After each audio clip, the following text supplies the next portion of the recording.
actually pretty close, and he did not get hit by PK Thunder 2. Oh, yeah, if you're not getting hit by PK Thunder 2, then you know the matchup. You're doing a novel job of playing Awestin in pools. That's all I can say. Yeah. And I'm expecting to see a Pac-Man here, just judging from the audio that shouted Pac-Man at you. Okay. Pac-Man! To be fair, So we're going to be seeing Ness versus Wolf. I saw the shirt. I did not hear the audio, but yeah. Oh, okay. Yeah, no, I saw him around earlier too. But yeah, whenever Awestin goes up against a Pac-Man, somebody has to bring it up. Tibbs did beat Awestin with Pac-Man. 2-0. This is a matchup that Awestin has been conquered over before in the Pac-Man Ness matchup. We'll see if Seanie has an answer for it. Awestin not really wanting to deal with that fire hydrant there. Can't blame him, but I think the better play, especially for a character like Ness, is to kind of straight up ignore it, play around it. You've got some great aerials, and Pac-Man's going to go for some weird stuff. Don't worry about it. Wow, he got the head bonk there, and then that went into the yo-yo. Very unfortunate for Seanie. Yeah, needs to definitely be sweet spotting that recovery because yo-yo looks like it could be a big factor in this matchup. Yeah, and something about Pac-Man, I feel like, it's a little bit harder to juggle him. He has the hydrant to get out of PK Thunder oppression. He can mix up his recovery with the side B, the down B, the up B. So, if Seanie can do that, then, he can avoid some of these edge guards and early kills from the yo-yo, but Awestin definitely aware of that as well, as he has played this matchup before. Yeah, however, Seanie is aware of some of those recovery habits from Awestin, particularly the likening to that air dodge right there to the ledge, punished him for actually missing the ledge, and, keeps it at 2 stocks to 2 stocks. Even though Austin's got that lead, Pac-Man's the kind of character that can run away and just, rack up some damage. It's just a matter of how long is it until Awestin gets back in. Yeah, Pac-Man can chip at you from afar, or, God forbid, he gets like a Galaxian chip or a bell, and then he's taking you for a ride. Yeah, you want to keep that from happening right there. And Awestin calling out that jump there from Seanie. Something that actually happened a little bit earlier was that when Seanie was trying to run away from Awestin, he did retreat to that platform, and maybe Awestin was picking up on that habit and wanted to punish him for thinking about it twice.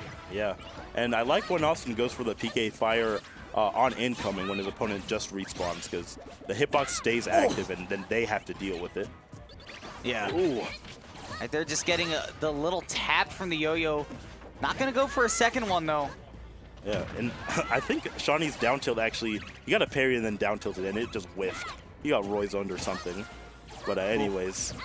I was afraid that Awestin was going to get that bell. I don't want to know what kind of anything he has up his sleeve if he stuns his opponent. That grab range from Pac-Man, definitely not a joke. Ooh. Yeah, very nice usage of that fire hydrant right there. Awestin will catch him overextending with that power pellet and take a 2-stock, but the usage of that trampoline to set up the very small bounce of that fire hydrant basically just leaves a static hitbox there for a solid second or so, and Awestin not really aware that he can't really challenge the hitbox that the fire hydrant has there unless he has a reflector. Just got up into it and almost gave Seanie a kill. Yeah, and I don't even think you can do ledge roll at that point, because the trampoline will catch you and still just pop you right back up into the hydrant. So you really just got to wait it out. Sort of like how people, don't want to do it against Ness, obviously. The answer to Ness with yo-yo on the ledge is to, of course, get-up attack it.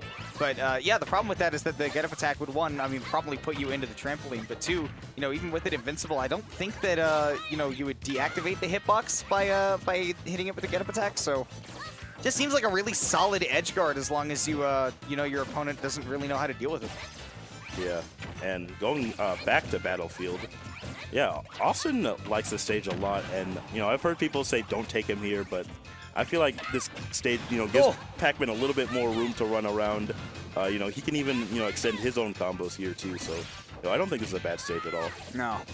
Like you're saying, it's good for Pac-Man too. It's just that you have to be aware of the comfort zones that Ness has on this stage.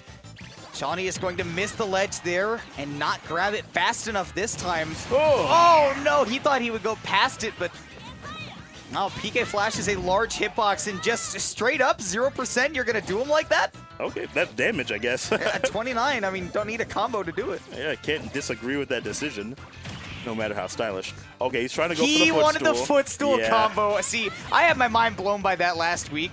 So if he does it again, I'm like, that's like when somebody does the same trick twice in a row at the X Games where you're like, I mean, yeah, Christ Air is super cool, but you did it 2 rounds in a row.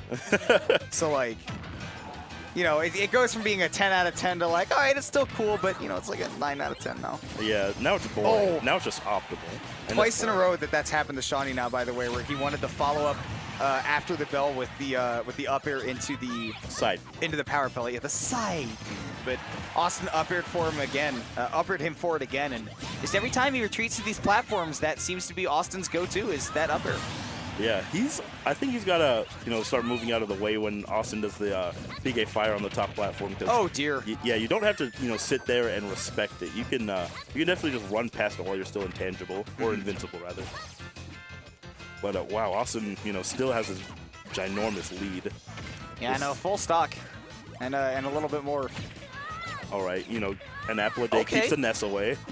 You know, I gotta see a Dr. Mario on the screen, but this is certainly helping out Shawnee regardless. And with that fire hydrant on the stage right now, Awestin not even gonna get that chance to pull out the bat. Yeah, Shawnee he actually did an F smash from afar because he's expecting the water to push Awestin a lot further than he Okay, get up attack that. Okay, so Shawnee doesn't know that when that's going on from Awestin, when you have that yo-yo on the ledge, you just get up attack it. But Awestin gotta call out that recovery one last time with the down air. Seal it out 2-0. Looking clean as ever. Yeah, and I thought the the trampoline rather would still be there and actually, you know, save Pac-Man from the spike. You know, it was a little bit of wishful or hopeful thinking, but unfortunately it already despawned. So yeah, a little too far from it, anyways. I think regardless, but you know, Shawnee got a stock in both of those games, so I mean that's pretty respectable for somebody going up against Awestin when you're like, okay, like I've gone to a few tournaments, but you know, those top players are the ones that I struggle to, you know, really find a clicking a hold against. Yeah. And you know, to get a stock with the Pac-Man, you know, it means you were doing your business right. But Austin's just so comfortable with his character, knows how to get his follow-ups, man.